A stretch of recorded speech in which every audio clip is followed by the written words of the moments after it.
at binaha dahil sa ninakaw nila yung pera ng taong bayan.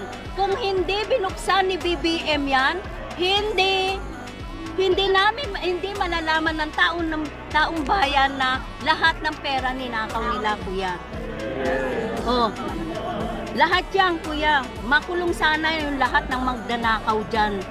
Ma'am, merong announce na po ang Pangulo kahapon. Inilabas na po ang warrant of arrest sa mga... Ay, maraming salamat, kuya.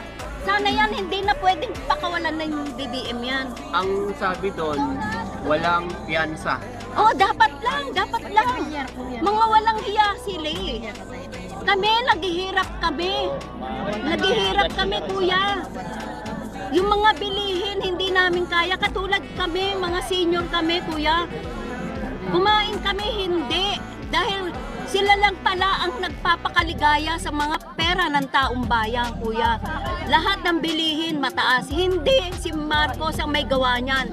Dati pa yan. Kay Duterte pa yan, mataas na ang bilihin ng mga gulay. Kuya, hindi gawa ni Marcos yan. Gawa yan ng mga Duterte dahil ninakaw nila. Beske si Duterte dapat makulong, hindi na makawala sa ICC. Yan. Kuya. So, ibig sabihin, tutol kayo doon na mabigyan ng interim release? Ay hindi.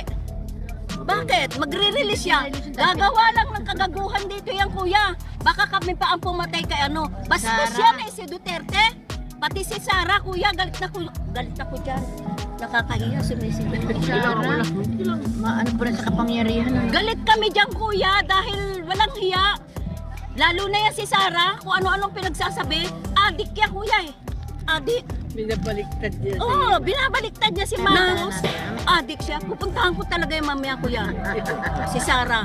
Walang hiya yan eh. Sa bunutan ko yun eh. Hindi nahihiya, ano. Sa Ano bunutan ano yun. naman po ang masasabi niyo doon sa Pero siyang number naging one, payag ng kapatid ni PBBM? Kuya, sana itong ano ko marinig sana ni Sara. Oh, para harapin ako. Sana matakaw sa Lulublob ko yan, kuya. Talaga nang gigigil ako diyan eh. So, ma'am, ano? Sa tuwing i-interviewin siya, kuya, sisiraan niya si Marcos. Sisiraan niya. Tapos wala siyang impeach na sasabihin na na iba, kundi paninira kay Marcos. Walang hiya yan ah. Di ba dapat bilang pangalawang Pangulo? Pangalawang Pangulo dapat magtrabaho siya. Hindi, taong bayan ang nagpapasweldo sa kanila. Hindi yung gobyerno. Yes. O, di ba kuya? Tama yan? Taong bayan tayo ang nagpapasweldo sa mga walang hiyang Duterte na yan. Ngayon pala ninanakaw yung pera natin, kuya.